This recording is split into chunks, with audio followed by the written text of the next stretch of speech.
A college football tradition like no other. Yes, sirree, boys and girls. Or a guy that just won't leave. Wow, that is sad. The Dave Hooker Show. YouTube, Apple, Spotify, and the free Off the Hook Sports app. A presentation of Off the Hook Sports.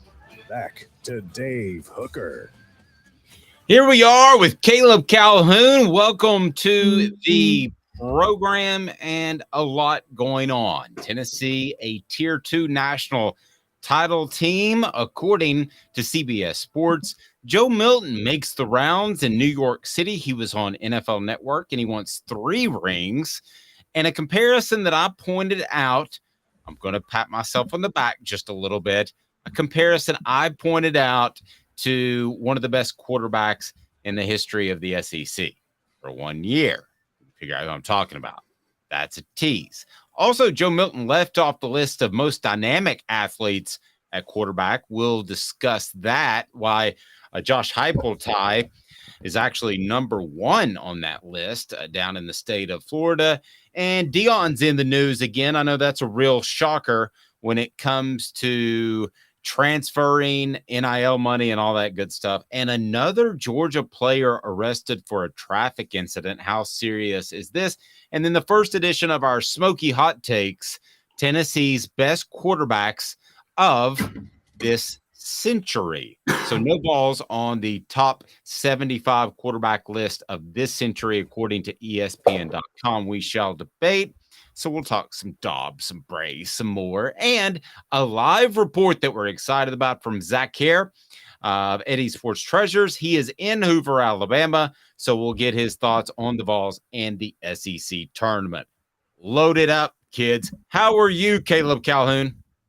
I am wonderful. How are you, Dave? I'm fantastic, and good morning to the message board. We think we got the echo thing that was bothering me yesterday, so let me know if not. Travis says, what's going on with the Athens Speedway? A reference to the Georgia Bulldogs, and they like to drive fast. That's pretty good.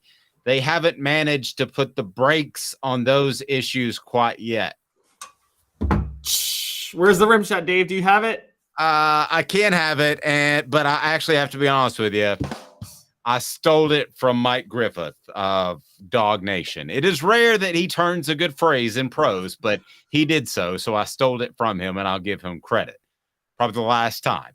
But he gets credit this time. Mike Griffith is just a fantastic man. All right, here we go. We're getting moving right now, as I want to start it off with Caleb. We were on the air when Joe Milton was making his rounds and when this story came out. So let's get to it right now. It is what the H, because Tennessee not considered a top tier national championship contender. Here we go. What the H? What the? What was he thinking? Release the hounds. The Dave Hooker Show. Keep cool. A presentation of OffTheHookSports.com. Oh, what the H today, brought to you by Bassey Lawn and Garden. What the H? Why would you buy your industrial or commercial lawn products from anywhere other than Bassey Lawn and Garden? Go to Bassey.com to learn more. Bassey Lawn and Garden, man alive, it's worth the drive. So Tennessee named a Tier 2 national title contender per CBS Sports. Here's why it qualifies for what the H? There is only one team on tier number 1. It is the Georgia Bulldogs right now. The same way in the middle of Alabama's run with Nick Saban, it was them and everybody else. The old argument was, would you take the field or would you take Alabama? That's where Georgia is right now. So to me, everybody's tier 2, but a lot of other teams were tier 2 as well. So I find the whole concept of having multiple teams on the first tier, and I would like for you to run those teams down, as a little bit absurd, to be real honest with you. So what are the teams that CBS Sports had on the top tier? Okay, so on the top tier, and for anybody who wants to check this out, I'll give it a shout out real quick. This is Chip Patterson's 100 Days Out College Football Names, Games, Storylines to Follow, just 100 things. So among those things are the teams in the national title contention. Georgia's at the top for them. Just below is Alabama, then Michigan, then Ohio State, then LSU, then USC.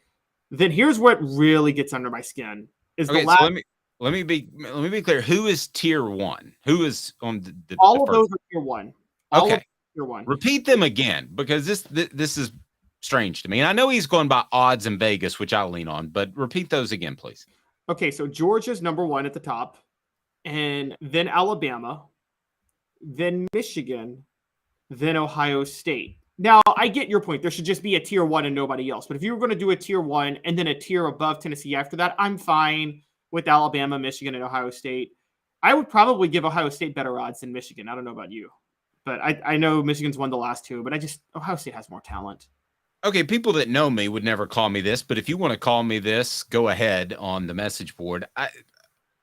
Call me Homer Dave, but given the schedule and what Tennessee has returning, I believe quite firmly that they're right on par with the other teams as far as potential to win a national championship that aren't named Georgia.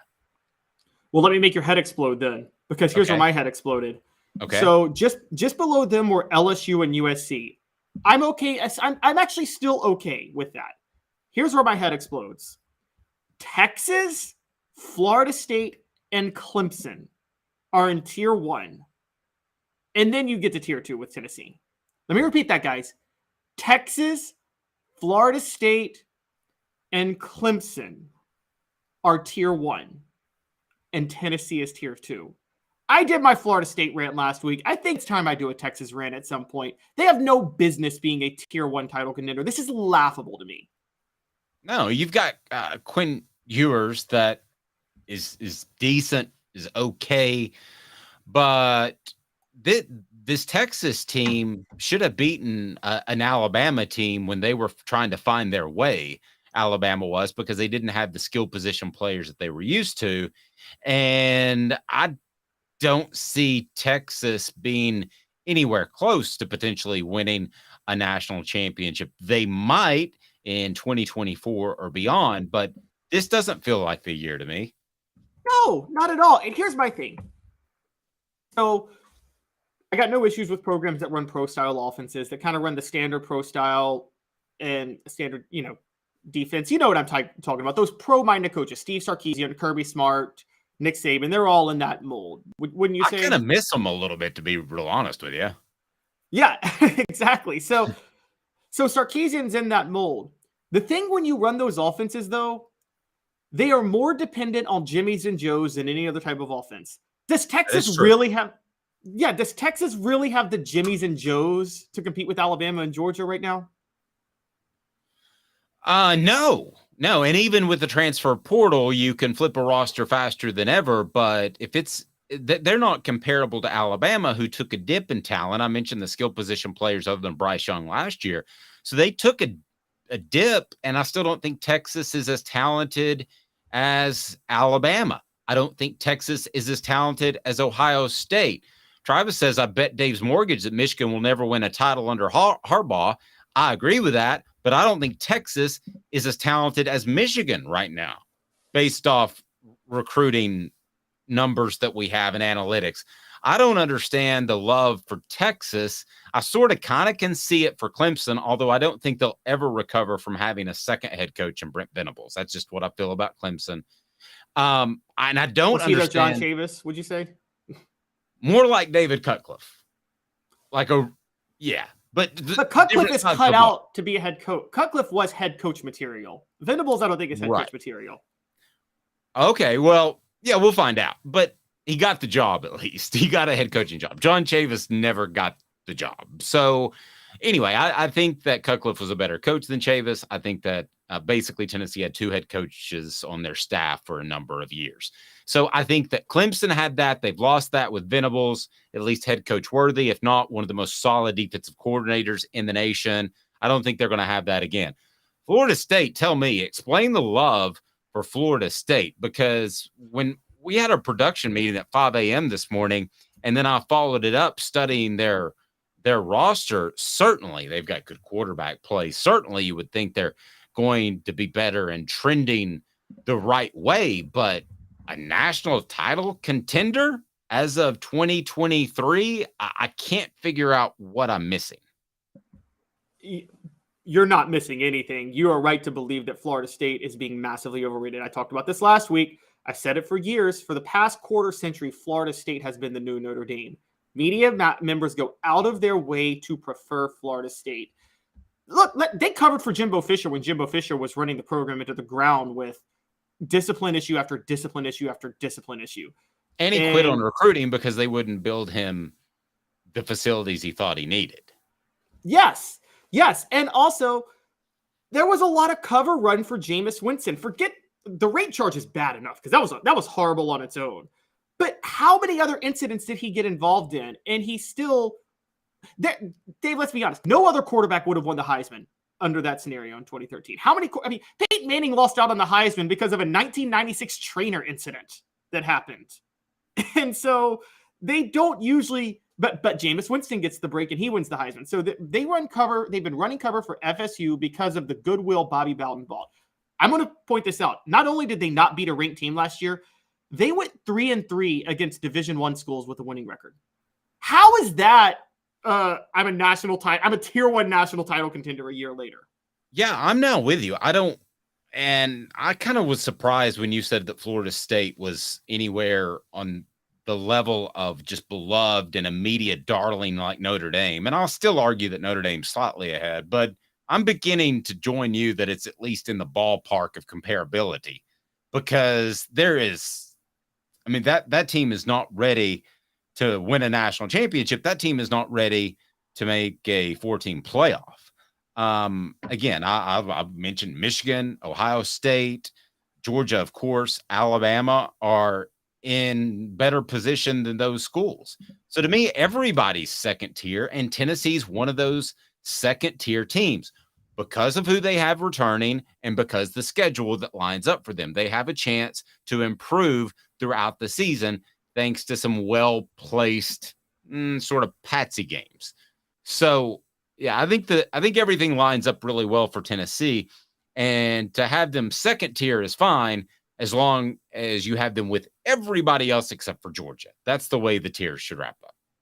See, I would break with you. I would be okay if you want to have a tier either with Georgia or just below Georgia ahead of Tennessee with Ohio State and Michigan and Alabama, just because it's Alabama, but then Ohio State and Michigan because, look, but the winner of Ohio State and Michigan is going to the college football playoff. There's just no debate. There's nobody else in competition with them. And so that's why I'm okay with that. USC, I kind of get only because, again, who's in the Pac-12? We know what Lincoln Riley can do. He's got an easy road in the Pac-12. And then the border would be LSU, who I'm very high on, but that's me being high on them on just my own gut and my own analysis, not based in where they should be. So I understand, yeah. So what about my guy, Joe Milton, hitting New York? New York City, like they did last year with Hendon Hooker and Cedric Tillman, to make some NIL deals to get these guys out in front of the cameras. And Joe Milton certainly wants to be so. As we saw Anthony Richardson of Florida get drafted high on potential, I think Joe Milton could be that type of guy. However, people want to compare him to T. Martin because the natural comparison is to say Hendon Hooker, like Peyton Manning, got Tennessee to a championship type of level, and you want Joe Milton to be the guy that wins you the title, i.e. T. Martin. The best comparison for him is not Anthony Richardson. It might be in the draft process, but he's played already as much as Richardson has. And by the end of this season, he'll have played a lot more. The best comparison is Cam Newton. 6'6". I wrote it on offthehooksports.com. He brought it up. I can only assume he read my column. So that's what put that in his mind that he should be comparable to Cam Newton. Thank you very much, Joe, for being a regular visitor to the website offthehooksports.com. I think Cam Newton's a fantastic comparison in a lot of different reasons. He also said he wants to win 3 rings. You don't actually get a ring for winning the East, and I think you just get 1 championship overall. But how did you think he carried himself on Good Morning Football and some other platforms that were out there? Thought he did a great job. He's way different from Hendon Hooker. He's more outspoken, I would say more affable, whereas Hendon Hooker is reserved. But I thought, just like Hendon Hooker did last year, that he represented the University of Tennessee extremely well. I thought he's doing a great job. I thought he did a great job representing himself too, and I have a lot of respect for how he carries himself. I'm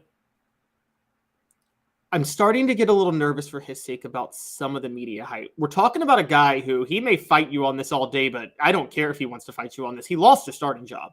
I don't care if he disputes that at all. He lost his starting job. And when people compare him to T. Martin, and even Cam Newton, those guys Cam Newton never lost a starting job. T. Martin was completely under the radar in 1998 until he broke out when the season started. Joe Milton, we're talking, Good Morning Football brings on a guy that was a backup the last 2 years that we didn't know was going to keep the starting job in spring practice. And I'm turning into Dave pre-spring practice right now. But I got to be honest.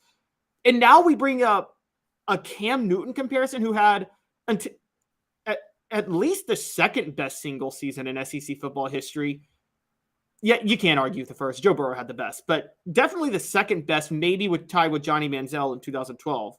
But one of the greatest single seasons in the history of college football. And we're comparing Joe Milton to him now.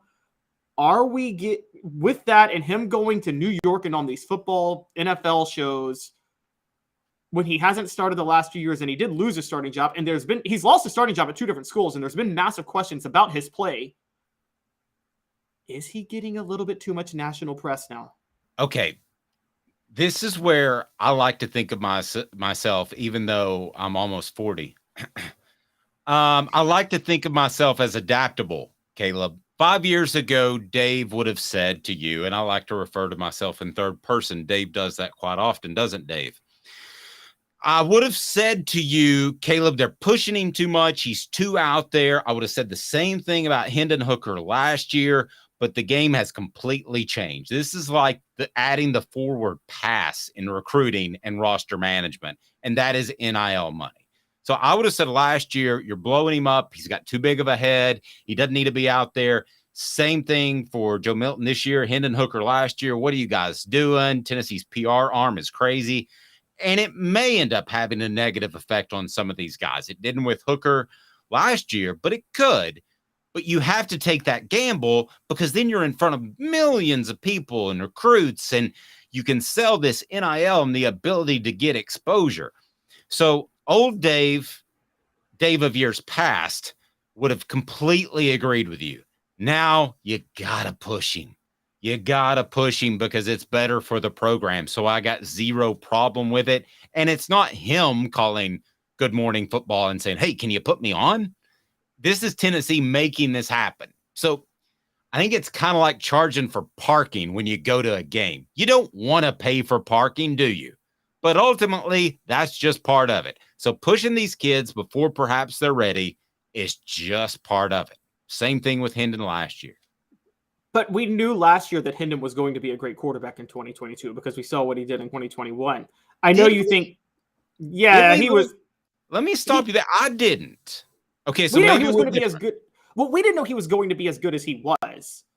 But I thought. I'll be honest with you. I thought he would be a B quarterback last year, and he turned out to be an A+.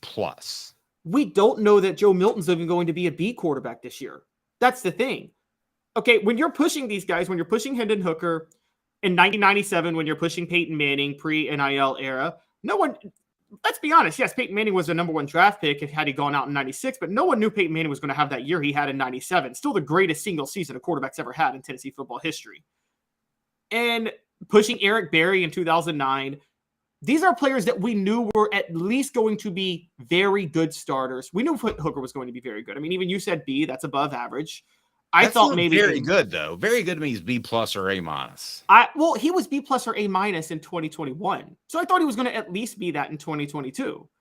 And so then I was too hard on him because I still had questions about his accuracy downfield. Oh, I did too, but I didn't have questions about his decision making, and I knew his accuracy was better than Milton's, and those two things were a big deal. So we knew Hooker was going to be good. We didn't know he was going to be great. We don't even know that Joe Milton's going to be good. We don't even know that he's going to hold on to his starting job this year.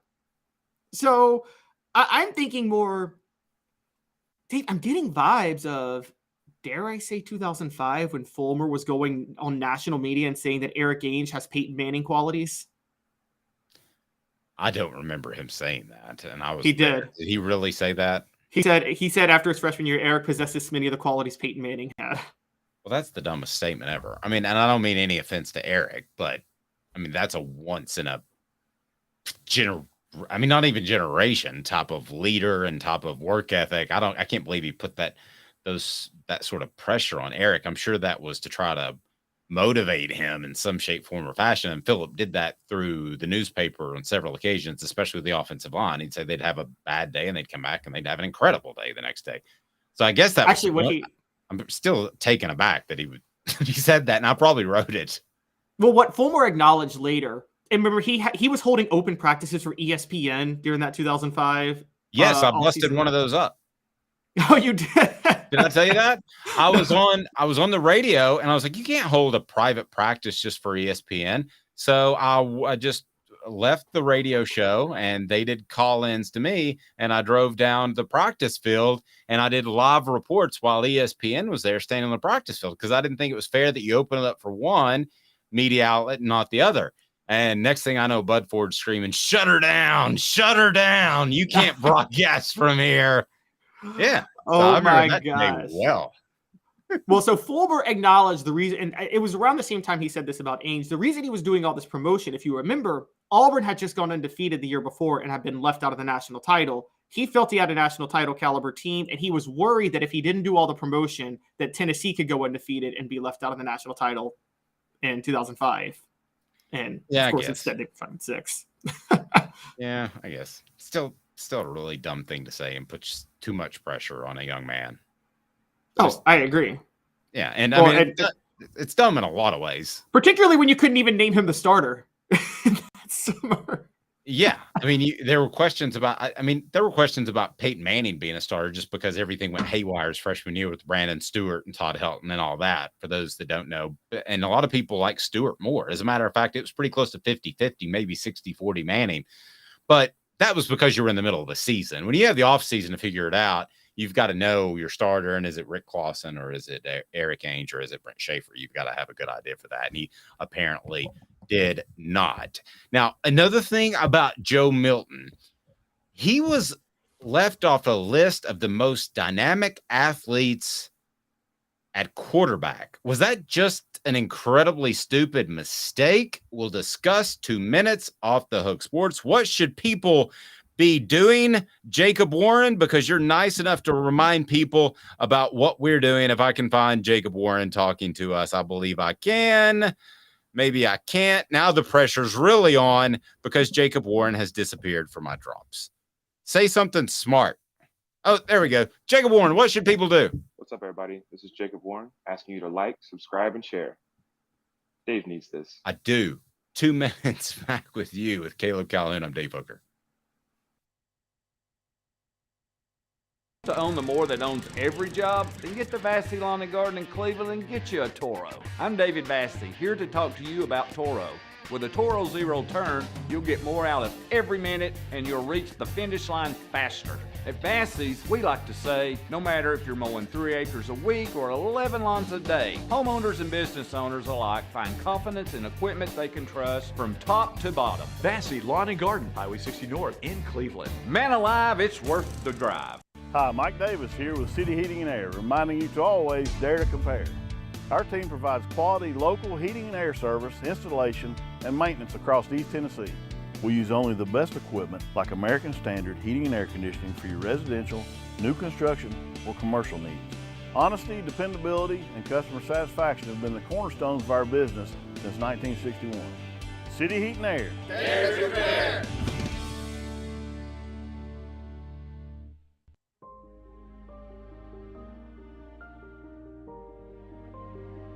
Our family has been creating one-of-a-kind pieces of jewelry in West Knoxville since 1986. Each piece is a combination of unique processes that bring your idea to life. Every day in our shop, a truly special item with a story all its own is being manufactured in our facility, bringing the history and family sentiment into a whole new generation of life. We're grateful that you chose us to be Knoxville's best jeweler, a title that we value and respect. Because to me, being a jeweler and owning a jewelry store are not the same thing. I'm Rick Terry. I'm a jeweler, and we want to be your jeweler. Kingston Pike and Campbell Station Road in the heart of Farragut, and downtown on Gay Street right next to the Tennessee Theater. With all that sun, sand, and salt water, the beach is a very relaxing place. Unless you wear contacts. Ow! Open your eyes to the best the beach has to offer with LASIK vision correction from Campbell Cunningham Laser Center. Ah. You're listening to The Dave Hooker Show, a presentation of OffTheHookSports.com. The internet is full of pictures of each and every one of you. Available on YouTube, Apple, Spotify, and the Off the Hook Sports app. Download now for free. Is there nothing you people can't do? Also available on OffTheHookSports.com. From our message board, Travis says that there were still accuracy issues, are still, with Hendon Hooker and toughness. I hadn't heard toughness, and it was pointed out on the message board, and I'll go back and watch that he appeared rattled after he took a couple of hits. Was that something that after he would take a hit, he would be rattled for a couple of plays? That's our message board. What do you, did you see any of that? Because I didn't, but I'm willing to go back and look. I think there was a little bit of front running, and what I mean by that with Hendon Hooker is if one drive stalled, a few drives would stall.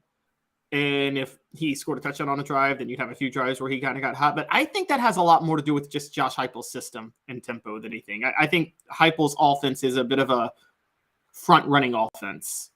So I think that in that regard, if a quarterback takes a hit or a couple of hits or, you know, there's a sack or anything like that, it just kind of messes with the tempo and the flow of what they're trying to do, I think. Well, and he's so well protected, too. We don't have a great sample size of him getting hit to check his toughness, to be real honest with you. How about Joe Milton? He got Milton? hit more in 2021 because of his pocket presence issues, but he got so much better at that in 2022. So, how about Joe Milton? Left off the list of most dynamic athletes at quarterback. That leads us to 4 downs, brought to you by Campbell, Cunningham, Taylor, and Hahn. Really? Not on the, how many are on this list, Caleb?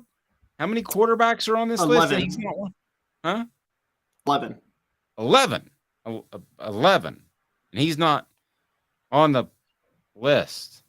4 downs. Campbell, Cunningham, Taylor, and on. 4 downs. 4 questions. 4 answers. The Dave Hooker Show. 4 downs. A presentation of OffTheHookSports.com. Look at me, no glasses, no contacts, because I got LASIK. That's Campbell, Cunningham, Taylor, and Hahn. They're local. They've got individual vision centers as well that'll take care of your eyes, just an annual checkup. But if you need LASIK and you don't want to wear contacts and you don't want to wear glasses anymore, that's the way to go. Cataract surgery as well. And they're local. That means a lot. All right, 4 downs. First down is now. UCF quarterback John Rise Plumlee is the number 1 most dynamic athlete at quarterback in the nation. Okay. This guy's a pure runner. If we're going to talk about athletes, everybody's athletic now. There's not Mike Vick and Chris Winkie. There's not that variance of comparisons. Okay. So everybody can run around to some extent, but dynamic athlete at quarterback, I don't think Plumlee nearly as much as I think Joe Milton. And Plumlee's number 1. He's he's a running back that can throw at that position. I don't know if you've seen him play, Caleb, but he's almost not quarterback. I mean, he runs around a lot. It's almost like Brad Crawford of 247 who did this only based this on how fast the guys are. Not even like whether or not they're runners, but just their pure speed. Because John Rice Plumlee, yes, is a faster runner than Joe Milton, but Joe Milton's got a way bigger arm. And quite honestly, I think Joe Milton is a more effective runner because he's bigger. He can withstand more than John Rice Plumlee. So I don't get I don't get how you could think in any way outside of just speed, he's a better athlete than Milton, because he's not. He doesn't have great hips as a runner. He's kind of like Cam Newton. He's a straight ahead runner. But that's because he's so big. I mean, in every single physical category, he would defeat Plumlee, except for maybe straight out speed, maybe a little bit of a wiggle that Plumlee might have that Milton doesn't. Jaden Daniels. In a fight, who wins? What's that? If they were in a fight, who wins? It's Milton every time. Yeah, I don't want. I would pay to see that, actually. Jaden Daniels, LSU number 2. And you're going to hear this comparison a lot from afar since they don't play each other like they did last year. But Jaden Daniels, if you only saw the Tennessee game, really came on throughout the year. He's actually a better runner, but still, I think there's a debate who's the most dynamic athlete. And we don't even have Joe Milton on the list, but I'm curious who you think is more dynamic, Daniels or Milton. I still think Milton. I think Daniels, I do think Daniels might be the better quarterback this year, but I think Milton's a more dynamic athlete. I mean, you're right, he's a better runner, but that's relative. Again, like we're talking about, Joe Milton can withstand so much more contact than anybody on this list because of his size that I just don't think that. Again, we're talking pure athlete, and arm strength should be factored into athlete. Now, it doesn't look like he factored that in at all in this, but if you factor in arm strength, running ability, size, physicality, speed, I don't see how any of these guys are better than Joe Milton, and that includes Jaden Daniels, who, again, probably only beats Milton out when it comes to speed, and that's still debatable. Message board saying Jaden Daniels has yet to prove diddly squat to me. He's talented, but he's not nearly as good as Hooker, and he won't be as good as Milton could be. The key word is could. So what's the top end on these two guys? I think Joe Milton has a much higher ceiling, that we could agree with that. As of May 2023, Jaden Daniels scares me more as a natural runner. So, you can't make a living at quarterback running over people. Joe Milton's going to be able to run over more people, but that's not going to last long term. So I'm going to take Jaden Daniels as maybe slightly more dynamic because I think he has instincts to take off and run, instincts that great quarterbacks like Bryce Young really didn't have. He didn't take off and run as often as he should have in his first year as a starter. Hendon Hooker had to fit into that. I think that's just more about playing in game time. So that was second down. Third down, Jordan Nix at Florida State and Bo Nix are number 3 and number 4 on most dynamic athletes, respectively, in the nation. Holy You mean Jordan Travis at Florida State, and then Bo Nix at...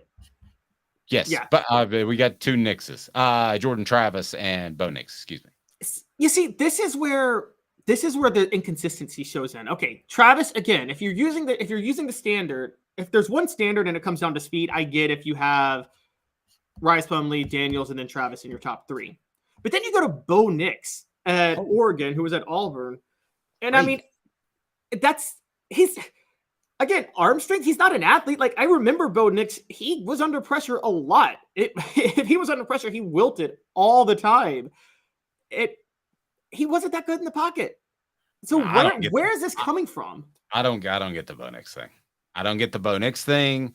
I think that Joe Milton is more dynamic than both of these guys. So that was third down. This leads to fourth down. And there are going to be a lot of these lists that come out. And I think Brad Crawford does a great job. But when you post these things and they're out, it's not exactly like the newspaper being on somebody's front porch step, but it is kind of like that because it's out. Fourth down. Is this just a flat out blatant omission? Just a mistake? Yes. I think it is too. I think it is. I think it's just I mean, we'll try to get Brad on, but I think the ACE just put the list together and maybe left it off on purpose for a talking point for guys like us. But I think this is just a flat out oopsie. I mean, the thing that led me to believe it was a mistake. I would have said maybe he was only looking at people who started last year, but then he had Jalen Milroe with 11, who started one game. And so at that point, I'm like, okay, this has got to be a mistake. And Josh Ward is going to write about, and he'll join us tomorrow. He's going to write about the best fan bases to be a part of right now. And we've got our teams picked out. We discussed it yesterday. There's an honorable mention. For the love of all that's holy, doesn't Joe Milton get an honorable mention here? So, I mean it's something. It's 247 Sports. That is one of their biggest followings is Tennessee fans, right? Well, it's not as big as the On 3, but yes, it's one of their bigger ones. Okay. I think that On 3 would probably have them 1, and then everybody else would be tier 4. They'd have Joe Milton tier 1, everybody else is tier 4, based off some of their reporting. Just being frank with you, they are all Vol, and that's fine, but that's not where you would ultimately go for your They're probably already comparing him to Joe Burrow and saying he could surpass Joe Burrow's 2019 season. I think it was written that he's left Joe Burrow in the dust, and Cam Newton is crying over just watching spring practice tape. That's what I was told that the On 3 folks are saying, but they're doing a great job. I think this might be just a flat out omission, but I would easily have Joe Milton in the top half of that 11 that you mentioned. No question. I'd have him number one. Really? I mean, who's more physically an athlete? Best athlete means most physically gifted. Who has more physical gifts, just raw physical ability than Joe Milton? Okay. All right. Jaden Daniels scares me more as a runner. When things break down, I haven't seen that consistently enough out of Joe Milton. And it's the same thing as last year.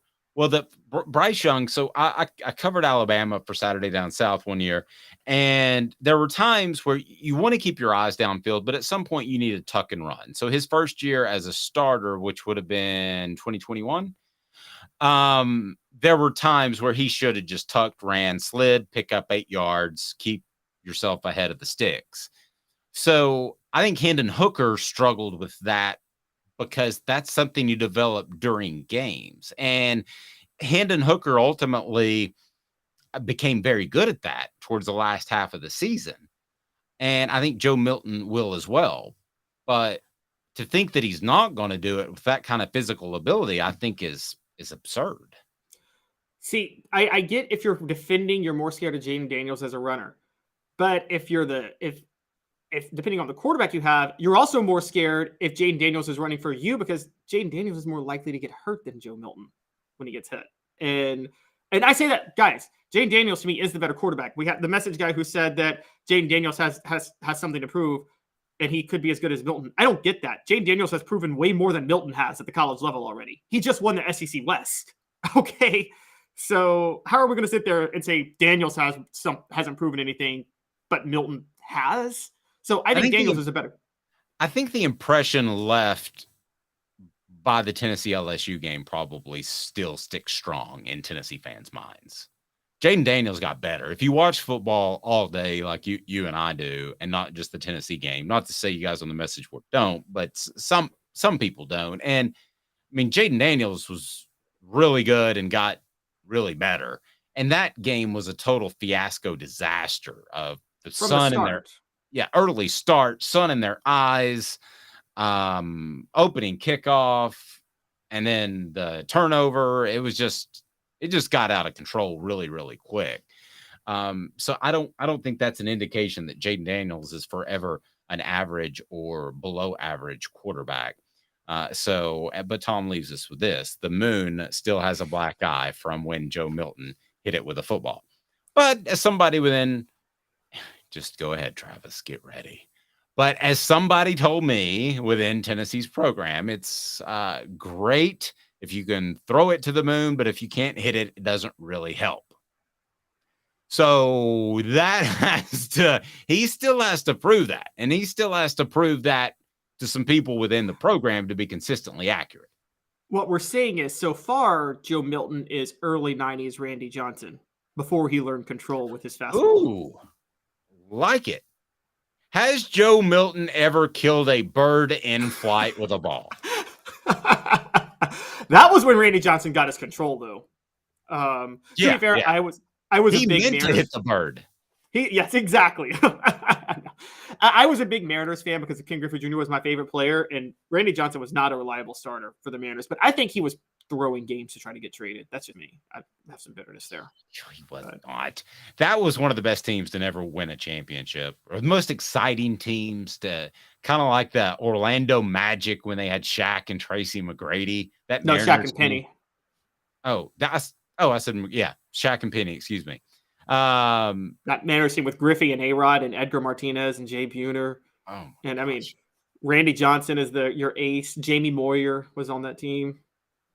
I know this is going to stun you, but Deion Sanders has made the news again. Pat Narduzzi at the ACC spring meetings in Amelia Island said that's not the way it's meant to be. You know Narduzzi, he's the Pitt head coach. That's not what the rule intended to be. It was not to overhaul your roster.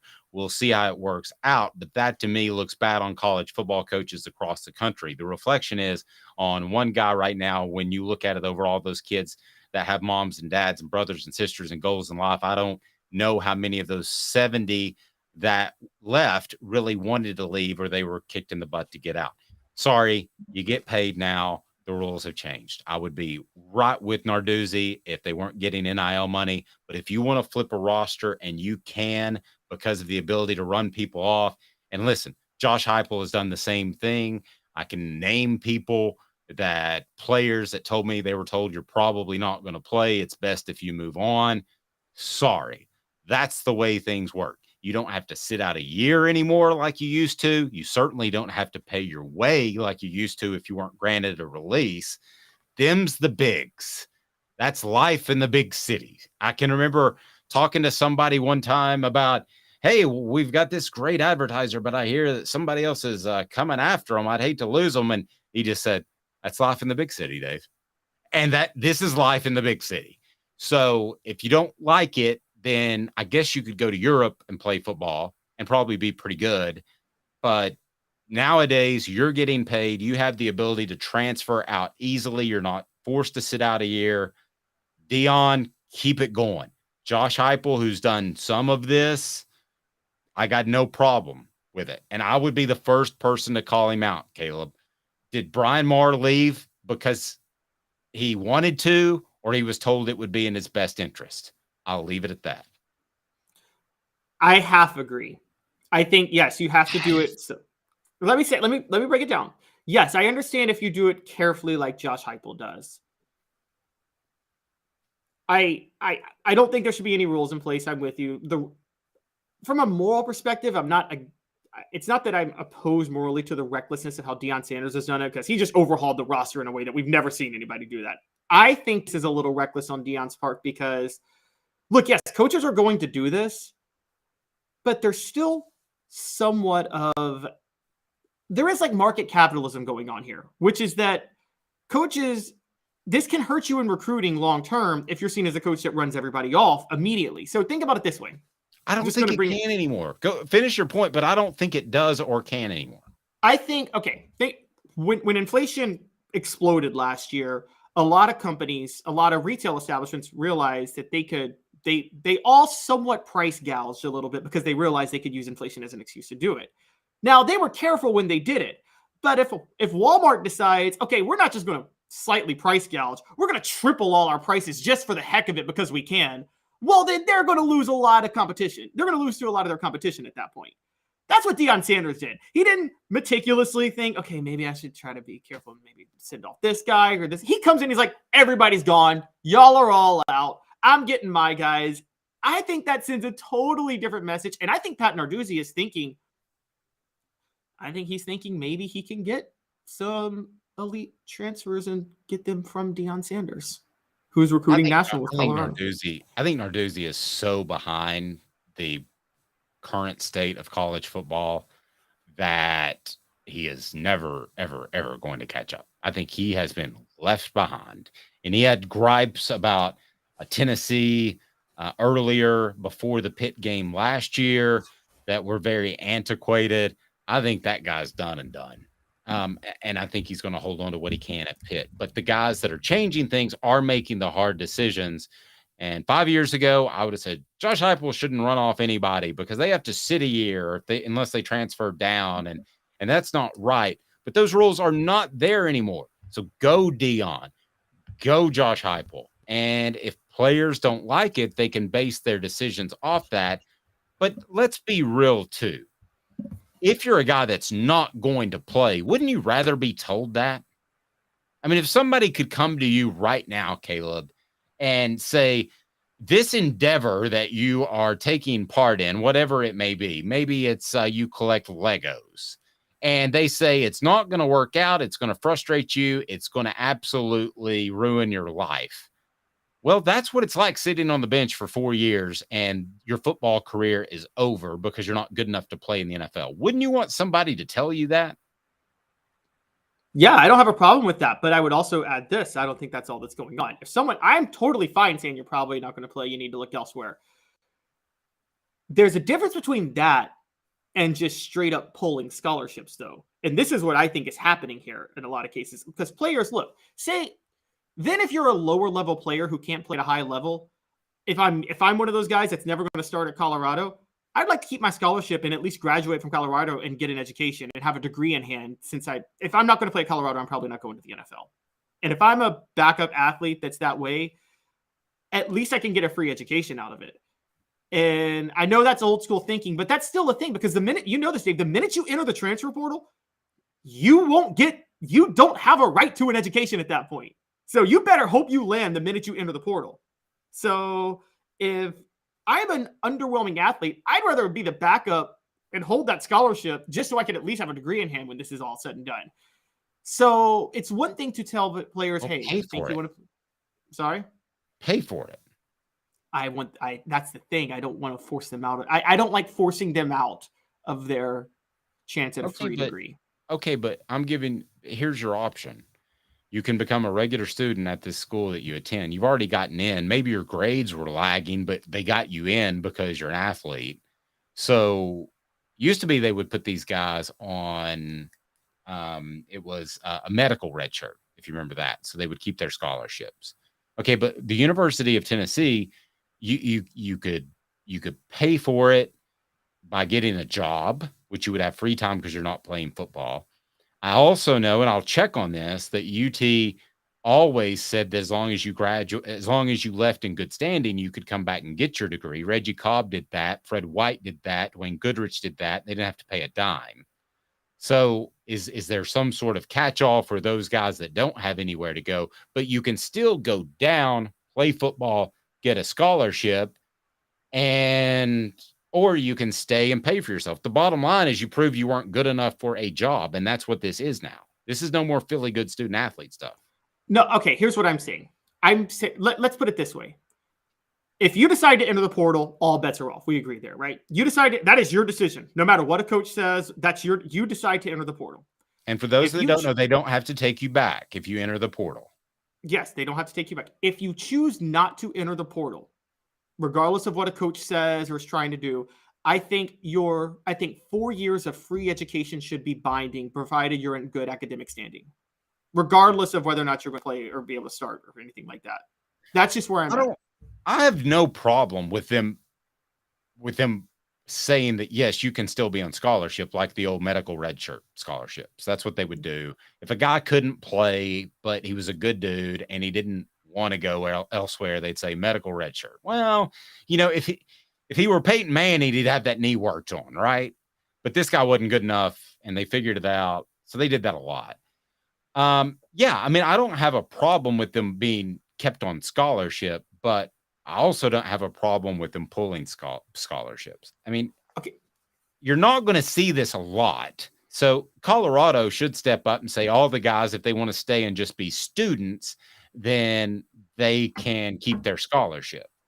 So, and go to school. But what gets really weird, and not to get too deep in the weeds on this, is the athletic department actually pays the university. There is a transfer of money at the University of Tennessee, and I assume at the University of Colorado. So it's not as easy as me just saying like, hey, walk into the movies for free. You know, I'm the guy that takes the ticket, but you go ahead. It's not quite that easy. So there are financial repercussions, but I would like to think somebody could figure that out and they would get to keep their scholarship. But I think most kids would want to transfer down and still play. Oh, I think so too. But that's leave that option with the kids is all I'm saying. You enter the portal, it's fair game. I'm not, I look, at that point, I am with you. It's a business. It's, you made that decision. You are 18, you're 19, you're an adult. You made the decision. You risked it all. You better hope you find somewhere. But yeah, but Caleb, I do see what you're saying, but in practicality, it's not going to work. Because if I put my arm around you and I say, son, it ain't working out, and you say, well, no, I'm keeping my scholarship, and you're saying that I, as a coach, shouldn't pull that, then I'm going to make life a living hell on you and practice every day until you leave. Okay, but you see what I'm saying? I mean, that's the way it's going to play out. Deion's going to have some dude running 5 million wind sprints every practice. Okay, and this is where the school should step in and say, okay, maybe the scholarship, we'll find a way to help you keep your scholarship. But again, this is why you have to be artful with it. The artful dodger, Constance Holloway. You got to be the artful dodger, and you have to be a little more careful, which is, okay, if it's one or two people, like if Josh Heupel says this to Brian Maurer, and Brian Maurer decides to want to stay at the university, and the university finds a way to keep his contract, or keep his scholarship, excuse me. You can't do that with like 60 people. You can't do that with more with 2/3 of the football team. Yeah, I think that's what's happening. No, I mean, you can't. The school can't keep the school can't like keep the scholarships of 2/3 of the football team at that point. And so I think it's just reckless for Deion to go this level. And again, he's doing this. We're acting like Deion has proven something as a head coach, guys. No, I agree. But we're also acting like Colorado has proven something as an athletic department over the past 20 years, and they haven't. Today's tough question. We'll talk some Georgia Bulldogs who can't put the brakes or even, I don't know, they can't even slightly touch the brakes on their driving problems. This is a serious deal, Georgia fans. You got a problem. And I got a problem with hitting the wrong button. Today's tough question brought to you by Craft Treats, so you can put the edit point there, Caleb. Today's tough question. Take a side. Take a stand. The Dave Hooker Show, a presentation of offthehooksports.com.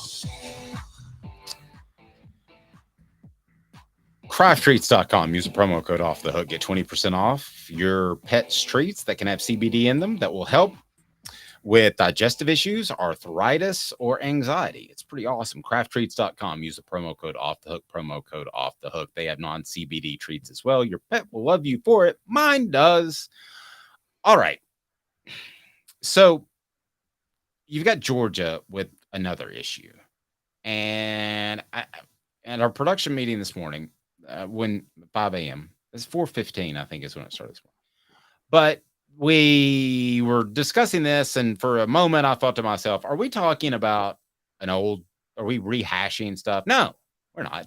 Georgia receiver Marcus Rosemy-Jacksaint, it's quite a name, has been arrested on reckless driving and maximum limits speeding charges. This is with Mike Griffith of Dog Nation, senior from Pompano Beach, Florida, arrested on the misdemeanor charges at 4:33 p.m. Okay, taken to jail. They take you to jail if you're really driving reckless.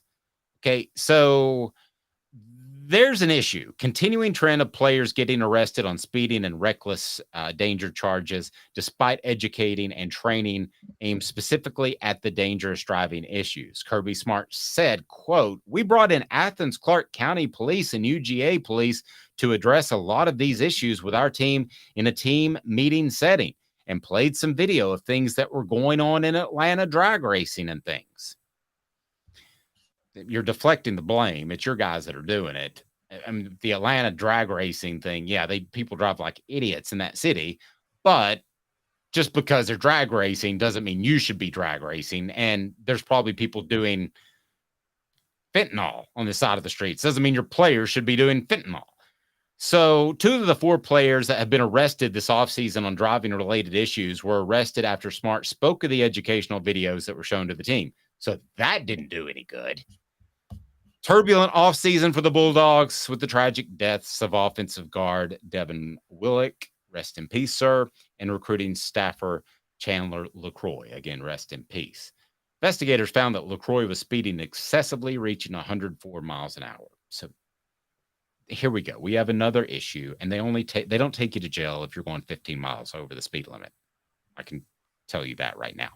So we have another player that's been taken to jail. Now, one of the things per Mike Griffith in this story about the arrest, and it really stood out to me, and he compared now Mike didn't cover Mark Richt. Okay, Mike was covering Tennessee and then Michigan State at the time. So Mike and I go way back. So he brought up the comparison if there is a difference between the standard under Mark Richt and the standard under Kirby Smart. Okay, so that was brought up by Mike Griffith. Smart, this is according to Mike's story. Smart has stood firm that his program is no less disciplined than when he took over for Mark Richt, saying, quote, the standards have been created here for a long time and that doesn't change. And we want our players to live up to those and mistakes they make. We treat them like we do our kids. We discipline them. We try to prevent them. We try to educate them. We try to do all we can to help our student athletes in a positive way. Our team is a very disciplined team. They'll do what they're supposed to when they're supposed to. And when they don't, they're going to face the repercussions of that. Are there the same standards at Georgia for personal behavior under Kirby Smart as there were Mark Richt? That's today's tough question, brought to you by crafttreats.com. Hell no. It's not even close. And by the way, we got banned from Facebook, so watch your language. Oh, what banned? What kind of? I was wondering, how do we get banned from Facebook? What? I don't know, but that just tells everybody out there to be sure you're on YouTube. No, you're right. Heck no. We're gonna say there was actually. Right. I'd rather get banned for you voicing your honest opinion. Now, it is absolutely absurd to think that the same standard under St. Mark Richt, and he really lived up to that. He wasn't like Pastor Hugh Freeze. Mark Richt lived up to it. To say the standards are the same is pure absurdity, Caleb. It ain't even close. Yeah, and there's actually, we can track this. So for those who don't know, Mark Richt's last year, 2015, Georgia lost to Alabama in the regular season that year, 38-10. Heading into that game that week, I will never forget a Georgia official, a University of Georgia official saying, well, we just can't do what Alabama does because we care about integrity. Something along those lines. And they got laughed at and nobody cared. They made a conscious decision after that loss and after the way that season finished to say, we're not going to care about this anymore. So they got rid of Mark Richt. Here's something they did. I don't know if you know this story. And Kirby Smart was instrumental and spoke to lawmakers about this. 3 months after he was hired, he was involved in speaking to Georgia lawmakers about this in 2016. They passed a 90-day rule for the athletics department. Here's what it says. This is insane. Georgia has an open records law, like most states do. So they all have to because of the First Amendment, where you can find public records. Georgia passed a law giving athletic departments the right to withhold public records for 90 days. To withhold records for 90 days before they're open.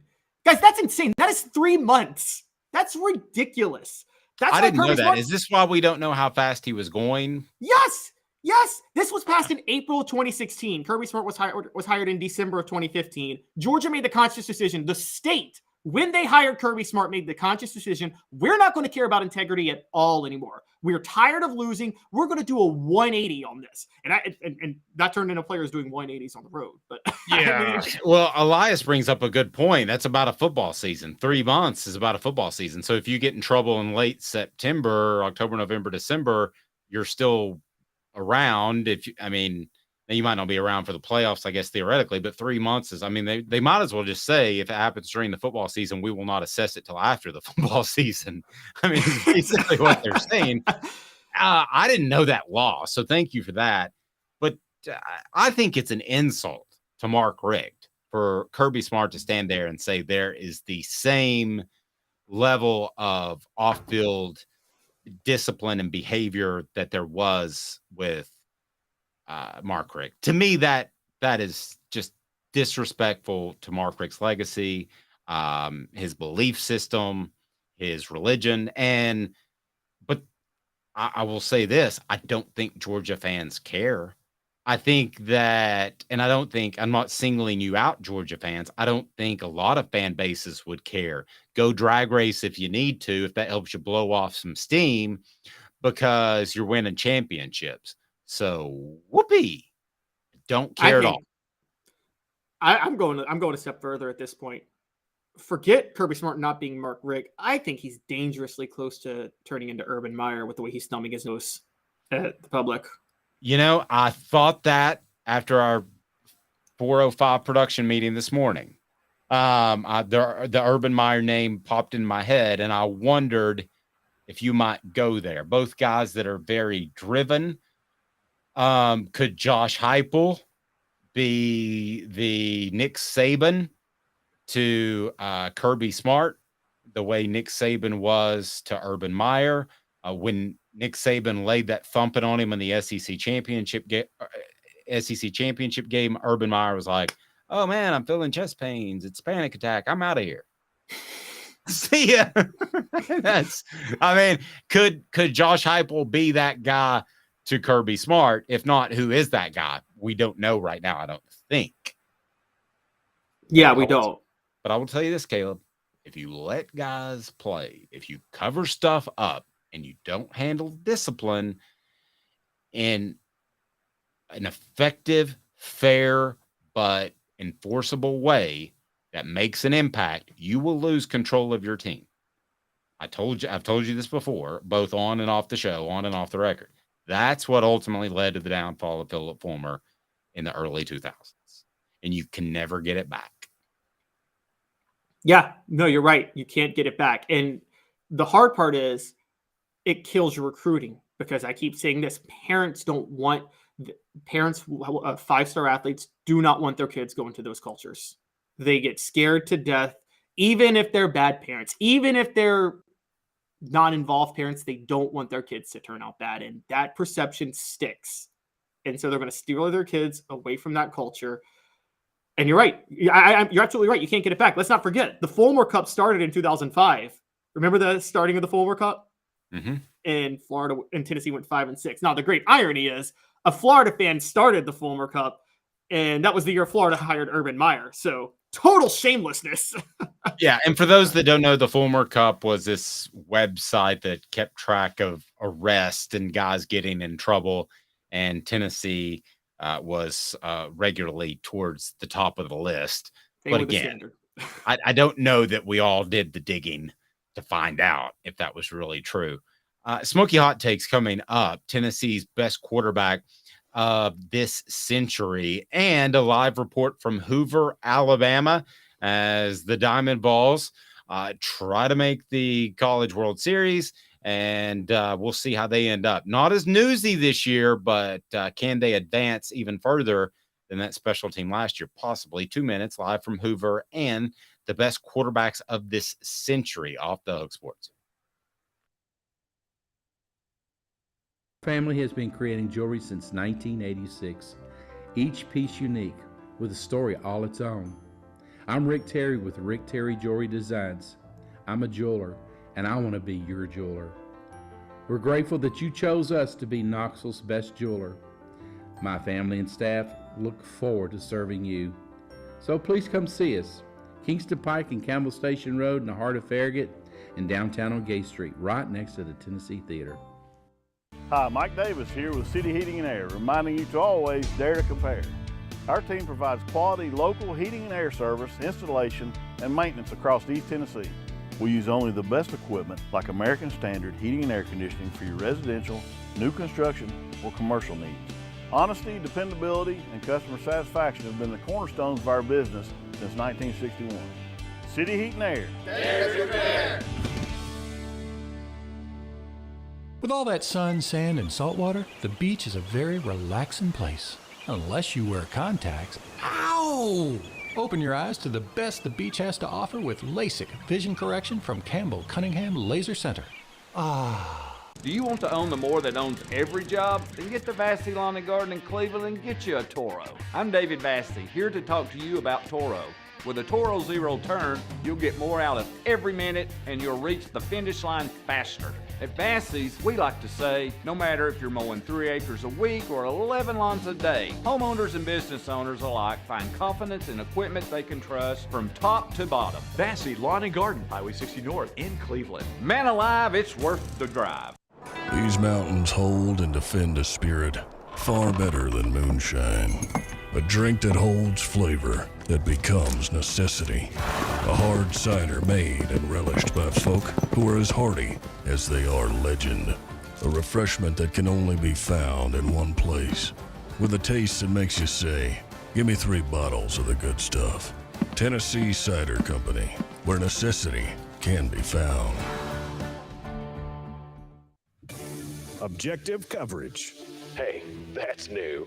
If we get caught, we're going to jail. The Dave Hooker Show, a presentation of Off the Hook Sports. YouTube, Apple, Spotify, and the free Off the Hook Sports app. I'm going to need to see some identification. Back to Dave Hooker.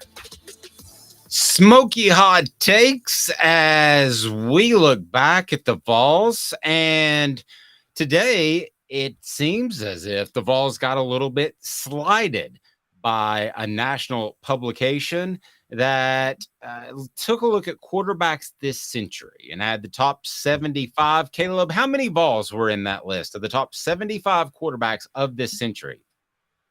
A resounding 0. Hey now. That's not good. Do you find that to be accurate? I went through the list, and no, I don't find it to be accurate. There are some quarterbacks that Tennessee could have had some guys over, but I will say that there are some that I also thought were too low. So just for context, Matt Ryan was number 75 on the list. He should have been higher. Anybody who watched Matt Ryan at Boston College in the mid-2000s knows he should be higher on that list. He single-handedly carried them to an ACC title. But some of the other, I think, receivers. I'm sorry? Had a pretty good group of receivers, but anyway. Yeah, but I think they did a lot of this as 4-year accomplishments because, look, David Green was on here. Look, I'm sorry. Let's take Hendon. I know David Green was a 4-year starter, but are you taking Hendon Hooker or David Green, Dave? Come on. Okay, so let's get to it now. We're going to rank them 1, 2, 3, 4, 5, and it gives us a great chance to look back at some stellar performances that occurred under very questionable administration and coaching. So, Caleb, let me begin with you. Do you want to do a countdown? Because I have my countdown ready. I can go first or you can go first. And I'm going to do it by my own rules. So I'm not doing it by the rules that have been laid out by this publication. So would you like me to go first or would you like to go first? Why don't we alternate 5, 5, 4, 4, 3, 3, 2, 2, 1, 1 and see how we end up? Okay. All right. Let's count them down. You have, my friend, the first go at number 5. So who do you have at number 5? My number 5, and it's by default, and he doesn't deserve it because he has the worst intangibles of anybody I've ever seen play quarterback, is Tyler Bray. Because even if he had terrible intangibles, his arm was just so special. It was. Now, before I get to my number 5, who's your number 4? My number 4 is Eric Ainge. Okay.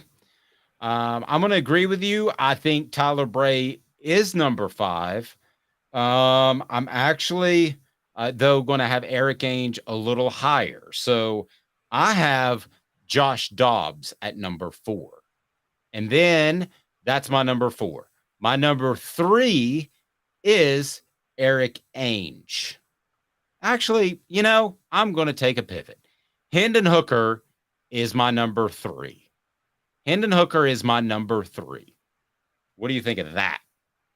I think that's crazy. Look at the last 2 years. That's insane. I'm sorry.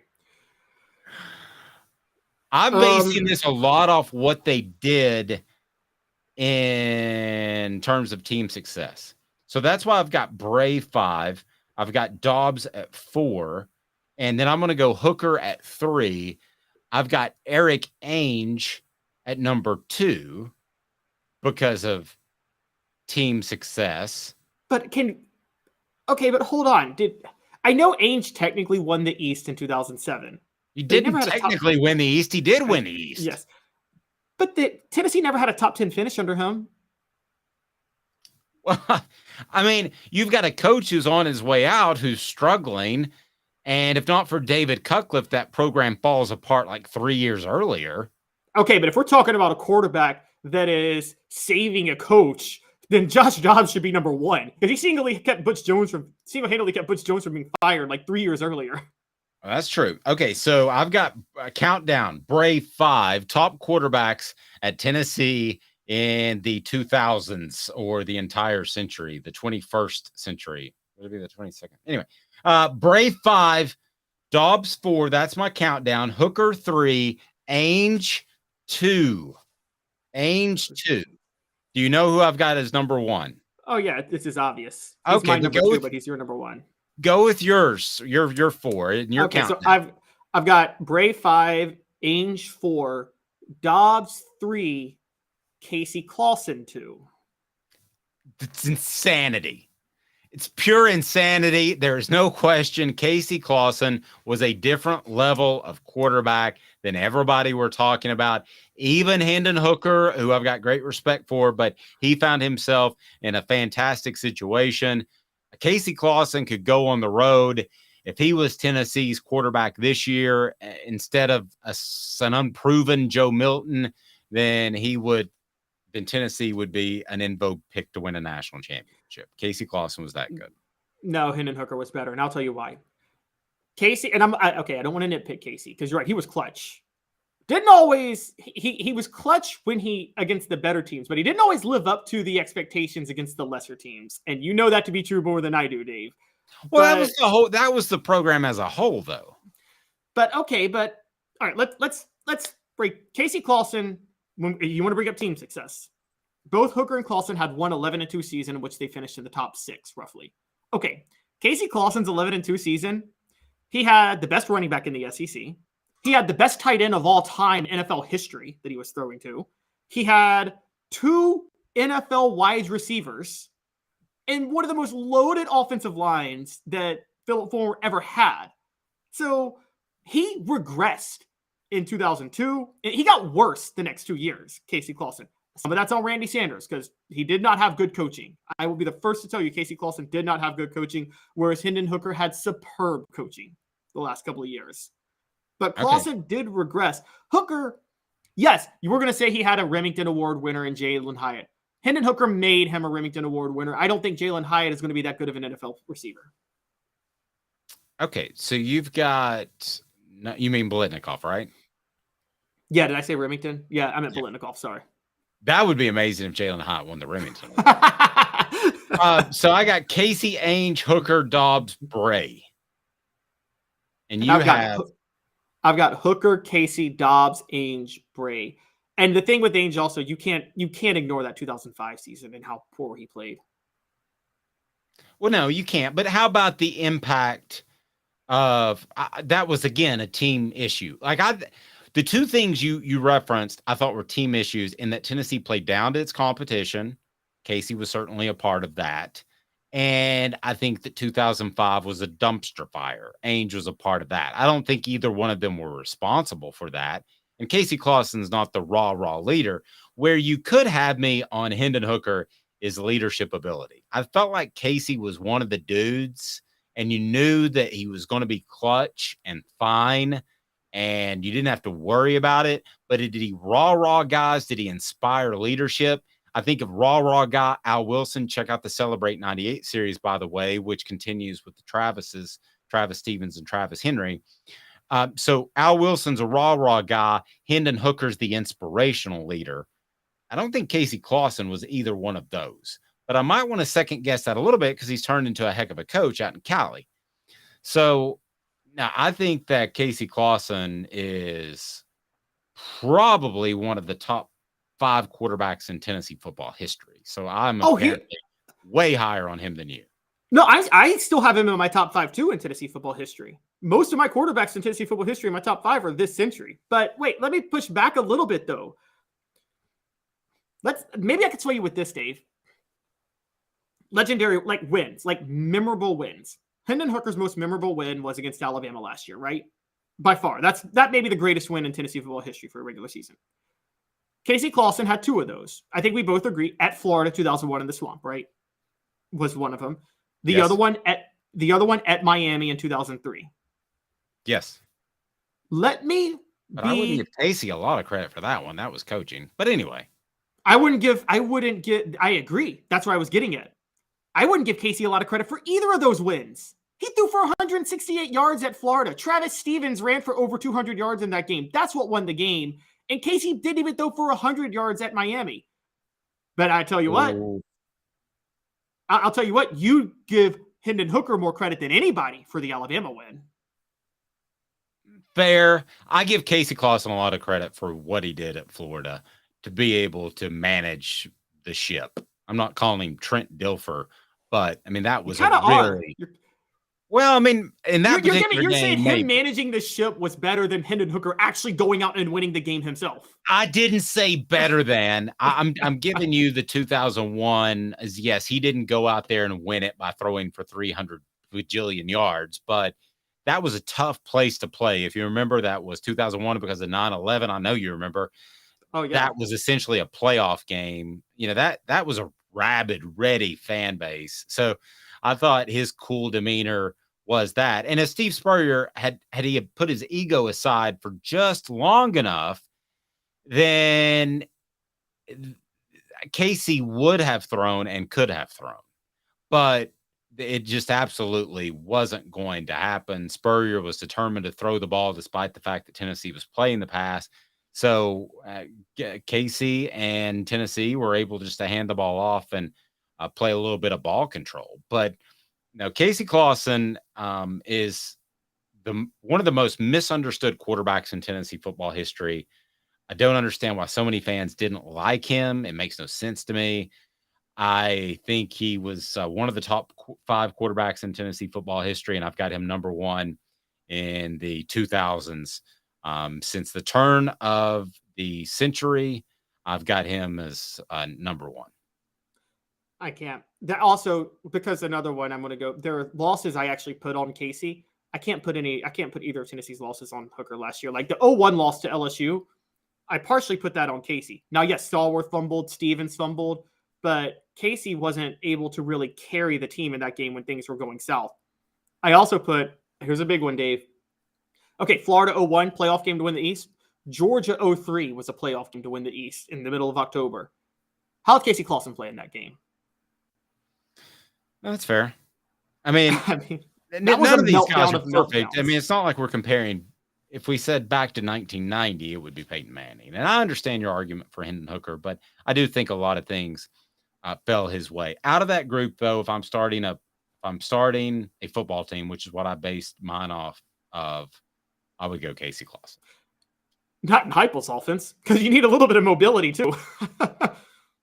Actually, I think he'd be really good in Heupel's offense. You don't? Casey, no, because Casey's not. We talked about this a couple of months ago. Remember, the mobility and the big arm are the most important parts of Heupel's offense. And Casey and Peyton Manning had the worst mobility of any Tennessee quarterbacks. The only difference is Peyton Manning had David Cutcliffe to coach him how to move in the pocket, whereas Casey Clausen had a former running backs coach in Randy Sanders, who was nothing but a recruiter, coaching him how to move in the pocket. I'm sorry, I'm being too hard on Randy Sanders, but Smokey Hot Takes, we'll be breaking down some age-old Tennessee questions from time to time. If you got a topic you want us to tackle, leave it in the comments below. We certainly appreciate that. It's brought to you by AndyMasonRealEstate.com. AndyMasonRealEstate.com has the best service and prices in the biz. AndyMasonRealEstate.com will get you in the right home, save you thousands or tens of thousands of dollars. Again, that's Smokey Hot Takes. So leave in the comment section below. Do you want us to tackle best running backs of the past 50 years, whatever the case may be? And we'll continue this series throughout the summer and into the fall. But we're now joined by a very special guest. Zach Haire joins us, and he is in Hoover, Alabama. There you are, Zach. How's it going, guys? We're great, man. How are you? Doing good. A little warmer today, a little drier as well. Yeah, that'd be nice if they wouldn't get rain. So Yep. Zach's with Eddie Sports Treasures there in Halls, and it's a crazy time for collectibles. I've learned that through my son, who actually collects Legos, like whole Lego sets. Yep. But yeah, tell them what you've got going on there at Sports Treasures in Halls. Yeah, so we are coming up on what will be the 1 year of me taking over the shop. So we are a sponsor of Sport Fest. I'm sure a lot of people out there have heard about it. Coming up here June the 3rd, this coming a week from Saturday. Mm-hmm. We are the sponsor of the autograph area. There are going to be a lot of the guys from the 98 team, coaches, players coming back for that. So in conjunction with that, we're going to be doing a pretty big sale next week. And with that, Memorial Day, everything. Haven't came up with a catchy name for it yet. Still working on it. Let me work on that. Back in my drinking days, I could come up with something pretty creative, Zach, but I'll work on that. Yep. So be looking at our social medias, Facebook, Sports Treasures, Instagram on Sports Treasures TN. We'll be posting all of that pretty soon. Probably going to be some pretty good sales on UT autographs and unautographed items, as well as, like you said, cards, singles, boxes, not necessarily sports cards. We're, on Saturdays, Pokemon's pretty big at the shop. Yeah. So as well as apparel, we have that, and then other signed mini helmets, baseballs, footballs, jerseys. Got a good selection of any Chiefs fans out there. Recently, we're at the draft for a card show, and I picked up a lot of Chiefs memorabilia while we were out there. Nice. All right. So Eddie retired. So is it still Eddie Sports Treasures, or is Zach Sports Treasures, or just Sports Treasures? So it's just Sports Treasures. Actually, it was never legally Eddie Sports Treasures. Okay. He just kind of called it that because, hey, I'm going to Eddie's, that type of thing. And so over the year, it's Facebook and Instagram and stuff like that. It's made it a little difficult. We have gotten it back to where it's just Sports Treasures. The only thing that's not Sports Treasures is our eBay store is still the Wall of Fame. That was my my personal one. Gotcha. A lot of people from Knoxville remember the Wall of Fame from back in the day. Yeah. I used to work there when the owner passed away. I was able to purchase the eBay store at that time. So that's the only thing that's not Sports Treasures. Everything else is Sports Treasures. Okay, so I assume you're a big baseball fan. You're in Hoover, Alabama. Yeah.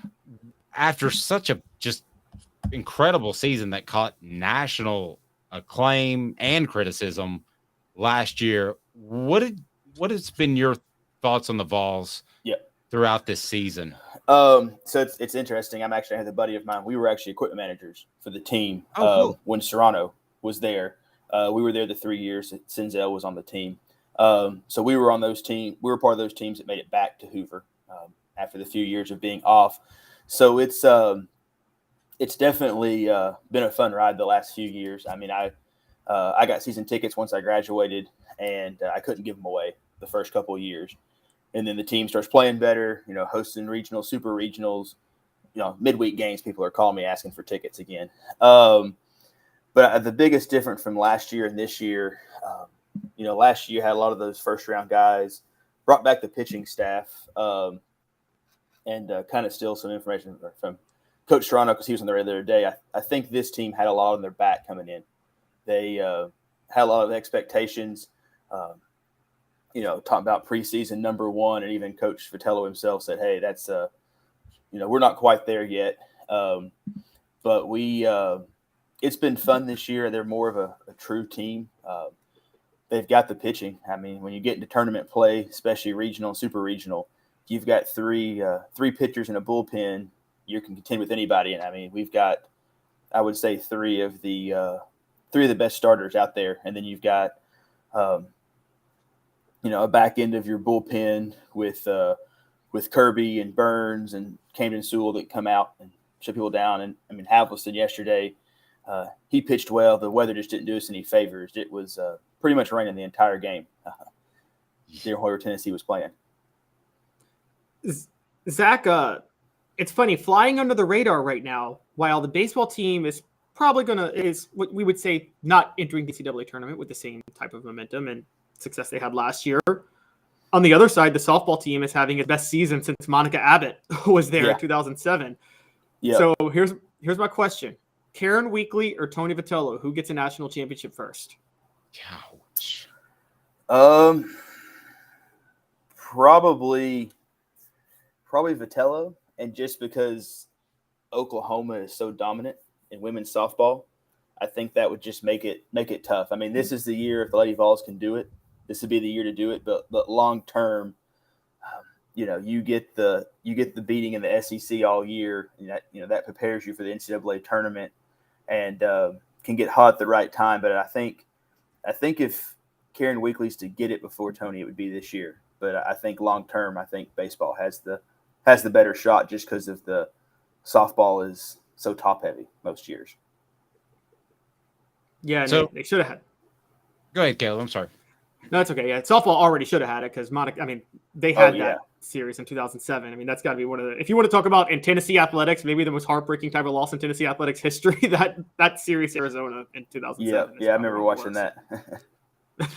So, as far as the baseball team, kind of your final thoughts on this season, and then still in contention for the NCAA tournament, right? Yeah. So they definitely. I know they were fighting for a host coming into the SEC tournament. My thoughts were kind of they probably need to go 2-2 to get that host. But just to get the job done yesterday, pretty much everything's out there's got them going as a 2-seed in a regional. A lot of it's about pairing. If you get somebody that's hot, if we play like we did against South Carolina and find that momentum we had against Vanderbilt. With that rotation, I think you can compete with anybody in the country, and all you got to do is get hot at the right time. I definitely think they can do it. I mean, last year's Ole Miss team was the last team in the tournament, and they were the last team standing at the end as well. So if you can get hot at the right time, they've got the pitching, they've got the bats. Burke's due to come out of that slump anytime now. As well. And then Maui's turned it around after getting through that. A little bit of injury, it slowed him down first half of the year. Griffin Merritt's been a key part for them as a transfer coming in.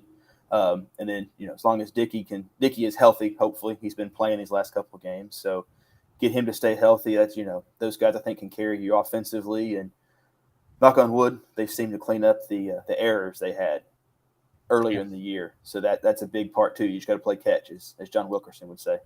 John, yeah, I know John well. That is one fantastic individual there. So he had to put up with some of my shenanigans back in the day. Yeah. But, Zach, great stuff, man. Again, Sports Treasures. How do we find you online and in locale? Yeah. So best place on Facebook, Sports Treasures on Facebook, Instagram, Sports Treasures TN. We post all new product. Today there was I'm not down there, but there are several. Products came out today. We'll have they'll be posting on there, and then we were off North Broadway, 4819 North Broadway, shopping center next to Big Lots and Harbor Freight, kind of in between there. And the 31st, I believe we're planning on doing a football break for those people that do cards. They know what that means to them. So check us out there, and be looking out for some sales this coming week as our kind of 1 year anniversary. It's crazy. The year flies by. It's my 1 year anniversary of Off the Hook Sports, and it just it flies by. All right, Zach, have a blessed day, safe travels, and thanks for the update. Yeah, thanks, guys. Have a great day. Thanks, buddy. That's Zach Haire of Sports Treasures. Pretty cool stuff. All right, that does it for us. We want to be sure and thank City Heating and Air Conditioning, who's just down the road from Sports Treasures. Integrity Matters, cityheatandair.com. They are fantastic. For Caleb Calhoun, I'm Dave Hooker. This has been a presentation of